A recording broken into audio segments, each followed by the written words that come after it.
आदरणीय पंडित गोपाल भार्गव जी, आदरणीय भूपेंद्र सिंह जी, गोविंद सिंह जी, प्रियंक सिंह जी, यहां मेरे साथ उपस्थित विधायक मित्र भाई शैलेंद्र जी, अलग अलग स्थानों पर बैठे हुए मेरे सांसद साथी, वीरेंद्र जी तो सामने ही दिखाई दे रहे हैं, हरिशंकर जी, और बाकी सभी सांसद साथीगण, यहां भी हमारे सांसद जी राज बहादुर जी बैठे हुए हैं, विधायक साथीगण और जिले के क्राइसिस मैनेजमेंट कमेटी के सभी माननीय सदस्यगण, ब्लॉक क्राइसिस मैनेजमेंट कमेटी के सभी माननीय सदस्यगण और ग्राम और वार्ड शहरों के उनकी क्राइसिस मैनेजमेंट कमेटी के सभी हमारे आदरणीय बहनों और भाइयों, आज विस्तृत समीक्षा सागर संभाग की बुंदेलखंड की हम लोगों ने की है और आपसे चर्चा का पहला दौर नहीं है। अनेकों बार जिले की क्राइसिस मैनेजमेंट कमेटी से सीधे मेरी चर्चा हुई है और हमारे प्रशासन के भी सभी मित्र सभी जिलों में आज हमारे साथ जुड़े हुए हैं। एक बात कहते हुए मुझे संतोष है कि ओवरऑल अगर हम देखें तो संक्रमण की जो 15 दिन पहले स्थिति थी, 10 दिन पहले जो स्थिति थी, तब हमें यह लग रहा था कि हम बहुत खतरनाक स्थिति की, गंभीर स्थिति की तरफ जा रहे हैं और संक्रमण तेजी से अधिकांश जिलों में बढ़ रहा था, क्या पन्ना, छतरपुर, टीकमगढ़, निवाड़ी हो या फिर सागर और दमोह हो। लेकिन आज आप सबके सहयोग से, विशेषकर गांव की जो हमारी क्राइसिस मैनेजमेंट कमेटी है और वार्ड की जो क्राइसिस मैनेजमेंट कमेटी है, उनने स्थानीय प्रशासन के साथ मिलकर जो काम किया है, क्योंकि इस पूरी कोविड की लड़ाई में असली योद्धा अगर कोई है तो गांव की क्राइसिस मैनेजमेंट कमेटी है। ये कोई भोपाल से मुख्यमंत्री और मंत्री मिलकर नहीं कर सकते कोविड पे कंट्रोल। ये तो असली लड़ाई कोविड की होती है वार्ड में, शहर के और गांव में। हम जानते हैं अच्छी तरह कि कोविड अगर फैलता है तो वायरस से कम फैलता है, हमारे व्यवहार से ज्यादा फैलता है और इसलिए हम लोगों ने मिलकर तय किया, गांव गांव में हमने तय किया कि हम सख्त कर्फ्यू, जनता का कर्फ्यू, कोरोना कर्फ्यू लागू करके रहेंगे। और कई गांवों के उदाहरण हैं, उन्हें बहुत प्रभावी ढंग से कोरोना कर्फ्यू का पालन किया। गांव में कोई घुस नहीं सकता बिना अनुमति के, कोई घुसेगा तो चेक करके अंदर जाएगा। सामान लेने कितने लोग जाएंगे, कौन जाएंगे, काम के लिए अगर जाना तो कैसे जाएंगे, कौन जाएंगे, ये सब गांव की क्राइसिस मैनेजमेंट कमेटी ने तय किया। और इसलिए कई गांव हमारे ऐसे हैं जो संक्रमण के भयानक दौर में भी संक्रमित नहीं हुए, पूरे गांव को उन्होंने बचा लिया। और आगे भी जो हमने लक्ष्य रखा है मध्य प्रदेश के लिए, अपने सागर संभाग के लिए, वो लक्ष्य यही है कि 31 मई तक किसी भी कीमत पर हमको अपने बुंदेलखंड को कोरोना फ्री करना है। 31 मई हमारी टारगेट डेट है। मेरा गांव कोरोना मुक्त गांव, मेरा वार्ड कोरोना मुक्त वार्ड, मेरा शहर कोरोना मुक्त शहर, मेरा ब्लॉक कोरोना मुक्त ब्लॉक और मेरा जिला कोरोना मुक्त जिला। यह हमारा लक्ष्य है और हमने तय किया तो देखो कितना कम कर दिया हमने संक्रमण। इसलिए अब भी तय कर लिया तो मैं निश्चित तौर पर पूरे विश्वास से यह कहता हूं, हम पूरे तरह से कोरोना से मुक्त अपने बुंदेलखंड को कर देंगे, अपने जिले को कर देंगे। और इसलिए मेरा निवेदन है, नंबर 1, सख्ती अभी जारी रहेगी। कोई दया माया मत करना भैया। ये मत सोच लेना कि नहीं अब कम हो गया तो शादी ब्याह भी हो जाने दो, आने दो, जाने दो।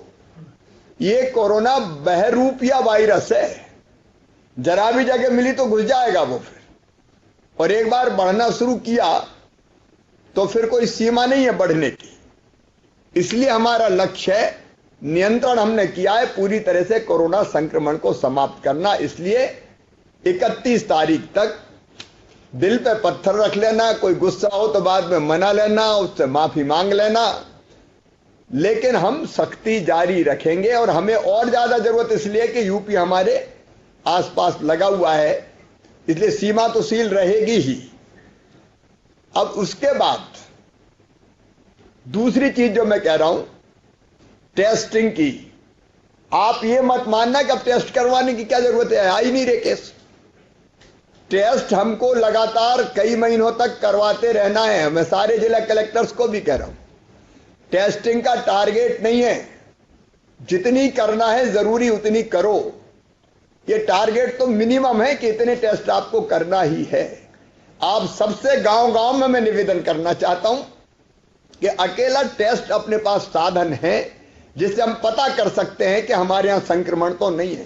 टेस्ट नहीं हुआ तो पता ही नहीं चलेगा। और एक आदमी अगर हो गया तो वो 1 करेगा 10 को, 10 करेगा 100 को, 100 करेंगे 1000 को, फिर जैसे कि तैसा हो जाएगा।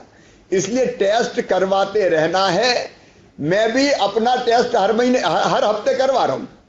नहीं है मुझ में कोई लक्षण, लेकिन मैं कहता हूं कर लो, क्योंकि दिन रात में घूमता हूं, हो सकता है कहीं से कोई वायरस आ जाए। इसलिए टेस्टिंग जारी रहेगी, उसमें सब सहयोग करना। गांव की क्राइसिस मैनेजमेंट ग्रुप से भी मैं कह रहा हूं, और वार्ड के क्राइसिस मैनेजमेंट की कमेटी से कह रहा हूं, विधायक साथियों से कह रहा हूं, सांसद मित्रों से कह रहा हूं, आप सबसे कहना है टेस्ट पे क्या हर्जा है, थोड़ी देर नाक में ही तो डालते हैं आधा मिनट के लिए, या गले में डालेंगे, क्या फर्क पड़ता है। हम ही को पता चल जाएगा कि हम पूरी तरह से नेगेटिव है। इसलिए टेस्ट जारी रहेंगे, नंबर 2। नंबर 3, किल कोरोना अभियान लगातार चलता रहेगा। सारे कलेक्टर नोट कर लें। सर्दी जुकाम बुखार खांसी कहीं भी है तो वहां तो चले गई। हॉट स्पॉट का मतलब है जहां भी पॉजिटिव केस है, जहां पॉजिटिव केस है वहां आप किल कोरोना अभियान चलाते रहो। जरा भी सर्दी जुकाम बुखार खांसी के पेशेंट मिले, तत्काल दवाई का किट दो, टेस्ट करो, और जरूरत पड़े तो होम आइसोलेशन में ले जाओ, कोविड केयर सेंटर में ले जाओ, उसकी व्यवस्था करो। घर में जगह नहीं तो कोविड केयर सेंटर में रखें। अपने यहां काफी अच्छे कोविड केयर सेंटर बने हैं, वो हमको किल कोरोना अभियान चलाते रहना है। वो मूल है हमारा, बाद में भी हम चलाएंगे। अनलॉक भी कर दिया तो भी हम चलाते रहेंगे कि कहीं कोई मामला तो नहीं आया। चौथी चीज है, सारे कलेक्टर्स के लिए, मेरे जनप्रतिनिधि मित्रों के लिए, मंत्री साथियों के लिए, कि हम तीसरे लहर की तैयारी करें। अब मैं तीसरे लहर के बारे में गांव में बताना चाहता हूं, कोई घबराने की जरूरत नहीं है। यह लहर फेर कुछ नहीं है, मैं मेरे अनुभव से बता रहा हूं। लहर क्या है? पहली लहर आई सितंबर में, हम पहुंचे, सबसे ज्यादा केस हमारे यहां आए एक दिन में 2750। और वो धीरे धीरे क्यों आई? प्रधानमंत्री जी ने पूरे देश में लॉकडाउन घोषित कर दिया तो सब अपने अपने घरों में चले गए। जब हम ज्यादा निकले नहीं तो ज्यादा फैला नहीं, बहुत धीरे धीरे धीरे धीरे फैलते फैलते हमारे यहीं कितने केस आए। अब इस समय जो केस आए और उस समय की केस की आप तुलना करो। उस समय अधिकतम 2750 थे, इस बार हम 13,500 पर पहुंच गए। कारण यह था कि लोग आपस में मिले जुले नहीं, तो उस तेजी से वो लहर आई नहीं। इस बार तेजी से लहर क्यों आई? औसत बुद्धि से भी हम सोच सकते हैं इसलिए आई कि हमने सब कुछ खुला छोड़ दिया था।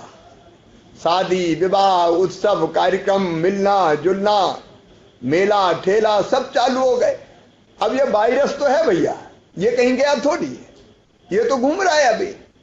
जैसे ही एक वायरस से संक्रमित हुआ, उसने 2 को किया, 2 ने 10 को किया, 10 ने 20 को किया, और हम लोग आराम से मस्ती के मूड में रहे कि सब कार्यक्रम मनाओ। तो फैलते फैलते वो इतना फैल गया कि अचानक उसका विस्फोट हो गया। और इसलिए तीसरी लहर यही है कि अगर हम निश्चिंत हो गए और हमने मान लिया कि गया कोरोना और फिर निकल पड़े, फिर वैसे ही कार्यक्रम होने लगे, मिलना जुलना होने लगा, भीड़ ठीड़ होने लगी, तो आप देखना तीसरी लहर को आने से कोई रोक ही नहीं सकता, वो और ताकत के साथ आ जाएगी। लेकिन अगर हम सतर्क और सावधान रहे तो हम तीसरी लहर को कैसे नियंत्रित करेंगे वो मैं आपको बताना चाहता हूं। हम धीरे धीरे 31 मई के बाद खोलना शुरू करेंगे, एक साथ नहीं खोलेंगे। और खोलने के साथ साथ हम रोज टेस्ट करेंगे। टेस्ट करने में हमको जैसे ही पता चला कि यहां पॉजिटिव आए, हम तत्काल उनको घर में कर देंगे या कोविड केयर सेंटर में ले जाएंगे। उस गांव में, उस इलाके में हम उतने क्षेत्र को माइक्रो कंटेनमेंट का मतलब यह है कि अलग थलग कर देंगे। 2 घर है, 4 घर है, हम उनको घेर देंगे कि भैया, और उनको समझा के कि भैया 2-4 घर वाले हैं तो यहीं रहे वो कोरोना, आपके जो पेशेंट है उसको हम ले जाए कोविड केयर सेंटर में और आप सुरक्षित रहो घर पे। वहीं के वहीं हम रोक देंगे उसको। बाढ़ में भी हम यही करेंगे। बाढ़ में 4 घर हमको दिखे कि ये तो 4 घर अपन घेर देंगे और उसके साथ करेंगे हम कॉन्ट्रैक्ट ट्रेसिंग का मतलब अगर एक पॉजिटिव निकला तो वो कौन कौन से मिला उन सबके टेस्ट कर लेंगे। तो उससे ये होगा कि जो पॉजिटिव होंगे वो तत्काल सामने आ जाएंगे, अपन इलाज शुरू कर देंगे। तो वो अचानक बढ़ेगा नहीं, विस्फोट नहीं होगा, वो नियंत्रित रहेगा और हम दुनिया भी चला पाएंगे और कोरोना का नियंत्रण भी बना के रख पाएंगे। अब देखो इंग्लैंड अनलॉक हुआ, आज अगर आपने अखबारों में पढ़ा, अनलॉक होते ही 12% केस बढ़ गए वहां। तो सावधान नहीं रहे तो तीसरी लहर तो आनी है। अब वो लहर कितनी आई है अपन पे निर्भर है। तो हमें अपना व्यवहार संयत रखना पड़ेगा, धीरे धीरे खोलना पड़ेगा, टेस्टिंग करते रहना पड़ेगा, कंटेनमेंट एरिया बनाने पड़ेंगे, वहां लोगों को रोकना पड़ेगा और कोविड केयर सेंटर कोई नहीं मिटाएगा। जो विधायक साथियों ने भी चालू करे वो भी भैया चलाते रहना। अभी ये 1-8 साल तक बने रहेंगे, अस्थायी बने, उनको भी परमानेंट बरसात के लायक कोई व्यवस्थाएं करनी है तो कर लो। जो सरकारी बने वो भी चलेंगे, कोई नहीं मिटेगा। क्योंकि ऐसे केस अगर आए तो तत्काल अपन कोविड केयर सेंटर में ले जाएंगे, चाय नाश्ता भोजन दवाई सबका इंतजाम करेंगे। थोड़े थोड़े केस आएंगे, ठीक करके अपन घर भेज देंगे और इसलिए कोविड केयर सेंटर जारी रहेंगे। जितने भी अस्पतालों में जो वर्तमान व्यवस्था है वो सरकारी और गैर सरकारी, राम राजा की बात आई, हम अलग से बात कर लेंगे। एक बना बनाया हमको एक स्थान मिला है, हम फैसिलिटी जारी रखेंगे। तो सरकारी अस्पतालों की सब सुन लें, जितनी सुविधाएं वो जारी रहेगी। नंबर 1, प्राइवेट फैसिलिटी जारी रहेगी, कोविड केयर सेंटर खुले रहेंगे और उसके साथ साथ हम अगर ज्यादा केस आए तो तीसरी लहर की तैयारी के लिए जिला अस्पताल, यहां के बुंदेलखंड मेडिकल कॉलेज, फिर जिला अस्पताल, फिर जिला अस्पताल के साथ साथ सामुदायिक स्वास्थ्य केंद्र, सिविल अस्पताल और उसके साथ साथ कोविड केयर सेंटर, ये आपके प्राथमिक स्वास्थ्य केंद्र, इन सब में तैयारी जारी रखेंगे। आप योजना आपने सबने बनाई है, बिस्तर बढ़ाने की, आईसीयू बेड कितने बढ़ाएंगे, ऑक्सीजन बेड कितने बढ़ाएंगे, उसकी व्यवस्था आप जारी रखें। भोपाल से जो सहयोग चाहिए राज्य स्तर का वो सहयोग पूरा आपको देंगे, विशेषकर बच्चों का वार्ड बनाने के लिए उसकी व्यवस्था भी हम लोग कर रहे हैं, तो वो भी जारी रखेंगे। एक बात मैं और इसके साथ कहना चाहता हूं कि पोस्ट कोविड केयर भी होनी चाहिए। इसका मतलब जैसा एक जिले ने बताया कि जो पेशेंट घर चले गए उनको हम ये ना मान लें कि अब तो ये ठीक हो गए, हमें कुछ नहीं करना। फोन करके उनका फीडबैक लेते रहें कि उनको कोई दिक्कत तो नहीं है, ब्लैक फंगस या हृदय संबंधी कोई कठिनाई जमता है कई बार, तो वो पता करते रहें और जरूरत पड़े तो उनको तत्काल कोविड केयर सेंटर या जिला अस्पताल में ले आए। अब बिस्तर खाली है और उनका इलाज हम शुरू कर दें। ये सारे जिले इस व्यवस्था को कर लेंगे। अब इसके बाद एक सावधानी है वैक्सीनेशन की। देखो, एक तो व्यवहार की सावधानी जो मैंने बताया, अनलॉक करने के बाद भी क्या करना है, दूसरा है वैक्सीनेशन। मित्रों, हम सबको अभियान चलाना पड़ेगा। मैं गांव की क्राइसिस मैनेजमेंट कमेटी से हाथ जोड़ के ये निवेदन कर रहा हूं कि आपकी ड्यूटी, आप गांव वालों को तैयार करें। देखो, प्रधानमंत्री जी ने वैक्सीन के दोनों डोज लगाए, मैं मुख्यमंत्री हूं, मैंने दोनों डोज लगाए। यहां जिम्मेदार बैठे, सारे केंद्रीय मंत्री जी बैठे, मंत्रीगण बैठे, दोनों डोज लगाए। कलेक्टर्स ने लगाए होंगे, कमिश्नर ने लगाए होंगे। अब आप बताओ, कुछ पागल थोड़ी हम लोग के दोनों डोज लगा लेंगे, नुकसान कर दे। पूरी दुनिया वैक्सीन लगा रही है। एक आध घटना कोई ऐसी हो गई कि जिसके कारण कोई लोगों को मौका मिल गया गलतफहमी करने का, पैदा करने का, उससे नहीं डरना है। और एक बात साफ बताना है कि इंजेक्शन लगने के बाद कई लोगों को, मतलब वैक्सीन लगने के बाद कई लोगों को हल्का बुखार आता है। तो ये बता के रखना, नहीं तो एक को लगी उसे बुखार आ गया तो पता चला बाकी आधा गांव लगवा ही नहीं रहा, तो बुखार आता है। तो ये हमको क्या क्या लक्षण होते हैं, एक जिले ने बहुत अच्छा तय किया कि हम पैम्फलेट बांट देंगे पहले से ही कि ये चीजें हो सकती है, लक्षण ये हो सकते हैं। लेकिन जब माता निकलती थी, आपको याद होगा एक जमाने में चेचक, बाद में का अपन तो माता ही कहते थे, जब माता निकलती थी तो देखा होगा आपने, अपन सबके जो मेरी उम्र के उनके तो सबके 3-3 निशान बने बड़े बड़े, गोद देते थे ऐसे, वो पक जाता था और बाद में बुखार भी आता था और बुखार के बाद फिर चेचक से मुक्त हो जाते थे। तो ऐसे ये टीका है, जब कोई बाहर की दवाई जाएगी और रोग प्रतिरोधक क्षमता पैदा करेगी तो उतना तो अंदर से हल्का फुल्का बुखार आ सकता है। तो उसके वैक्सीनेशन के बारे में भी गलतफहमी दूर करना, और सब कलेक्टर नोट कर लें, 45 साल से ज्यादा के जो लोग हैं उनका लक्ष्य पूरा होना चाहिए। डोजेज जितने हैं उतना पूरा नहीं हो रहा है, और साथ में वो तैयारी रखनी चाहिए कि अगर 10 को हमने बुलाया है तो 2-3 नहीं आए तो 2-3 एक्स्ट्रा रखें, ताकि वैक्सीन का डोज बेकार ना हो, वेटिंग में रखें। इस समय वैक्सीन के डोज की वैसे ही कमी है। 20 का बाउल है तो आप 6 लोग बुला के रखो ना, क्या दिक्कत है वेटिंग में। एक भी डोज वेस्ट नहीं होना चाहिए। ये तो हमारी कुल मिला के अबुद्धिमत्ता होगी कि हम डोज बेकार कर रहे हैं। एक तरफ डोज की मची है, हाय हाय मची के कम है, और दूसरी तरफ डोज खराब हो रहे हैं। वो किसी भी कीमत पे नहीं होना चाहिए।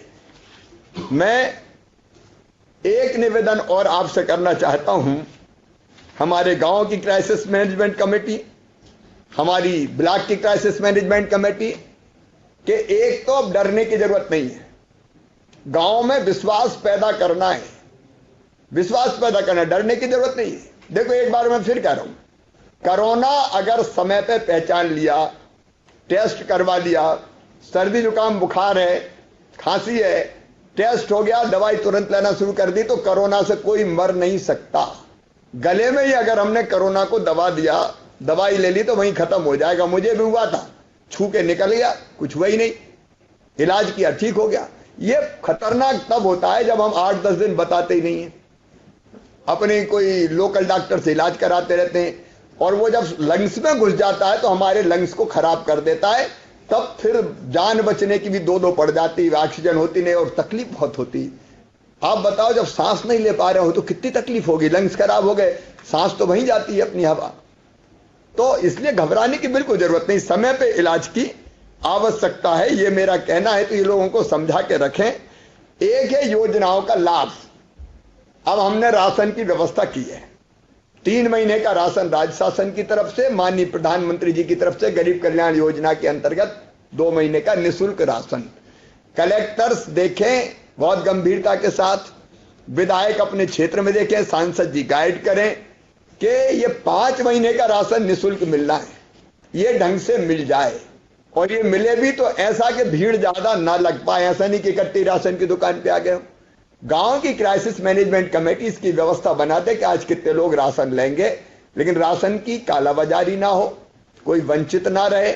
इसमें 24 नई श्रेणियां जोड़ के हमने ये सुनिश्चित कर दिया है कि कोई भी जरूरतमंद गरीब भाई बहन नाम ना हो तो भी वो राशन से वंचित नहीं रहेगा, क्योंकि थोड़े कष्ट का समय है। इसके कारण, कोरोना कर्फ्यू के कारण हम जानते हैं कि काम धाम भी नहीं चल पा रहे हैं, इसलिए राशन की आप ध्यान रखेंगे। प्रतिदिन खुले दुकान, वो राशन की दुकान आप व्यवस्था बना ले, प्रतिदिन खुले, 10-10, 20-20, 25 लोग लेते रहे। कलेक्टर्स देख ले, मंत्रीगण देख ले, और विधायक साथी देख लें, सांसद जी देख लें, ऊपर बात करके पूछ लें, तो ये राशन मिलना चाहिए।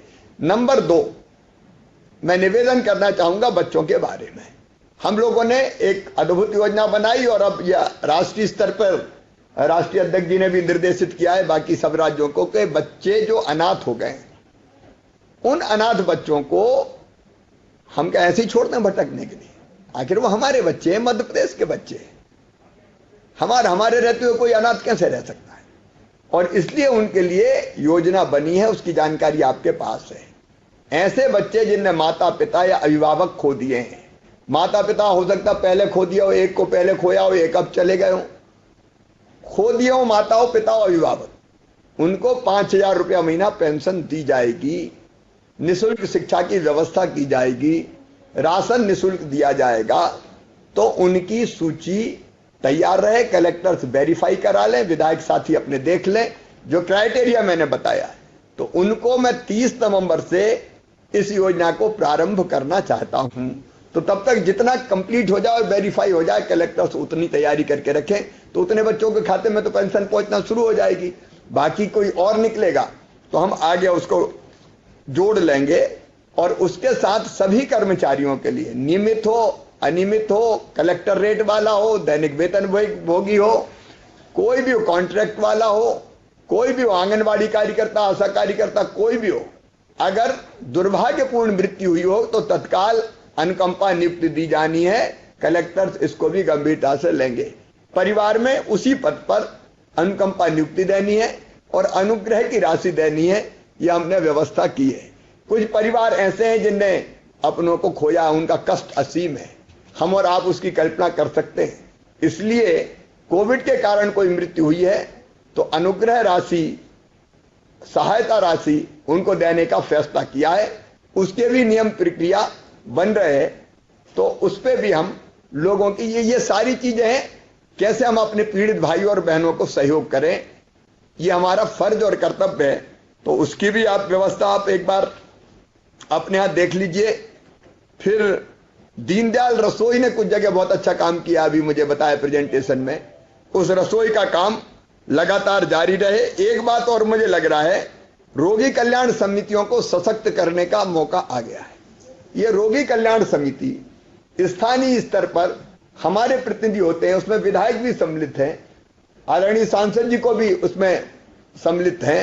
तो इनको एक बार बैठक लेके इनको हम सशक्त कर दें तो छोटी मोटी जो समस्याएं हैं उनका समाधान रोगी कल्याण समिति के स्तर पर ही हो जाए। और अभी तो हमने मुक्त हस्त से लोगों ने दान दिया है, हम ये भी कर सकते हैं, रोगी कल्याण समिति को दान दे दें। लोग उनके पास कुछ पैसे रहेंगे, फंड्स रहेंगे, तो उसका उपयोग तात्कालिक रूप से कुछ चीजों की व्यवस्था करने में हो सकेगा। तो उसको भी हम सशक्त बनाएं। बाकी किसानों के खाते में प्रधानमंत्री जी ने पैसे डाले, किसान सम्मान निधि के, अपन ने भी किसान कल्याण योजना के पैसे डाले, स्ट्रीट वेंडर के खाते में शहरी पैसे डाले जा चुके हैं, गांव के स्ट्रीट वेंडर के खाते में मैं अभी डालने वाला हूं। कल जो निर्माण श्रमिक है 11 लाख, उनके खाते में भी पैसे हम लोग डालने वाले, क्योंकि निर्माण की कई गतिविधियां बंद है। तो हमारी भरसक कोशिश यह है कि संकट के समय आर्थिक लाभ भी, रोजमर्रा की जो बहुत जरूरी काम है वो पूरा करने के लिए कोई दिक्कत ना हो, वो हम करते रहें। वो कोशिश लगातार जारी रहेगी और मुझे पूरा विश्वास है कि हम सब मिलके कोरोना के संक्रमण को से अपने जिले को, अपने गांव को, अपने वार्ड को बचाएंगे। रणनीति यही है, इसके अलावा कोई रणनीति हो नहीं सकती। इलाज की हम व्यवस्था कर रहे हैं, लेकिन सबसे बड़ी दो ही चीजें मैं फिर दोहरा के अपनी बात समाप्त करूंगा। एक, हमारा कोरोना को, संक्रमण को बढ़ने ना देने वाला व्यवहार, यह बहुत जरूरी है। और वो हमको, हम में से हर एक को रटा रहना पड़ेगा कि ये करना, ये नहीं करना, तो हम बच जाएंगे। और अगर वो नहीं किया तो हम फिर फंस जाएंगे। हमको फंसना नहीं है, हमको बचना है। और इसलिए सबसे इंपॉर्टेंट हमारे लिए है गांव की क्राइसिस मैनेजमेंट कमेटी। वो ही अपने गांव को पूरी तरह से जागरूक करने का काम करे। वार्ड की क्राइसिस मैनेजमेंट कमेटी वो बहुत महत्वपूर्ण है। और इसलिए मैं आप सबसे फिर एक बार ये कहूंगा कि आप अपने गांव को बचाने की और संक्रमण मुक्त करने की, वैक्सीनेशन कराने की आप जवाबदारी लें। और जिले की क्राइसिस मैनेजमेंट कमेटी और ब्लॉक की नीचे तक अपनी देखरेख में ये सब करवाए। इतना ही मेरा निवेदन है। मेरा पूरा विश्वास है कि कोरोना हारेगा और हम जीतेंगे। बहुत बहुत धन्यवाद आप सबको।